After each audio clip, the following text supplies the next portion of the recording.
ખેડા પંથકની બે નદીએ પથારી ફેરવી. પહેલા સાબરમતી અને બાદમાં વાત્રક નદી ખેડાના હાલ બેહાલ કરી ચૂકી છે.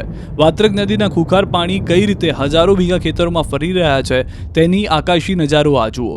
આકાશી આક્રમણ બાદ નદી લાલઘુમ બનીને વહેતા બધું જ તબાહ કરી નાખ્યું. જ્યાં જ્યાં નજર કરો ત્યાં ત્યાં પાણી જ પાણી જોવા મળી રહ્યું છે. સાબરમતી અને વાત્રક નદીના સંગમ એવા સપ્ત નદીના પાણી પણ ખેતરોમાં ફરી વળ્યા છે. અમદાવાદના વોઠા ગામે વરસાદે તો વિરામ લઈ લીધો, પણ આ ગામ હજુ તરબોળ છે. અમદાવાદ જિલ્લાનું સૌથી છેલ્લે આવેલું વોઠા ગામ હજુ પણ જળબંબાકાર છે. ગામને જોડતા બંને માર્ગ પર પાણી ફરી વળ્યા છે. વાહનો તો ચાલી શકે તેમ નથી. ટ્રેક્ટરના સહારે ગામમાં જવું પડે છે. ગામમાં આવેલી 200 હેક્ટરથી વધુ જમીનમાં ફરી વળ્યા છે પાણી. તો ગામના નીચાણવાળા વિસ્તારમાં પણ પાણી ફરી વળતા લોકોને ભારે નુકસાન થયું છે. ચારે બાજુ મોટા પાયે ધોવાણ થતા આ દ્રશ્યો ખેડાના રસિકપુરાના છે. પૂરના પાણી એવા ફરી વળ્યા છે કે ખેતરો તળાવમાં ફેરવાયા, તો કેટલાય વિસ્તારોમાં મોટા પાયે ધોવાણ થયું. નદીમાંથી જોડાયેલા પાણીથી રસિકપુરા ગામની પથારી ફરી ગઈ. 8 થી 10 ફૂટ માટેનું ધોવાણ થયું. પાણીનો પ્રવાહ એટલો જોરદાર હતો કે થોડા જ સમયમાં કપાસ મગફળીનો પાક ધોવાઈ ગયો અને ખેતરમાં ધોવાણ થઈ ગયું.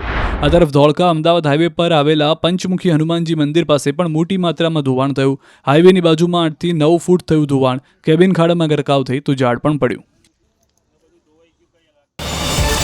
QR કોડ સ્કેન કરો અને ડાઉનલોડ કરો ન્યૂઝ 18 એપ. મેળવો ગુજરાત અને દેશ દુનિયાની પળે પળની અપડેટ્સ.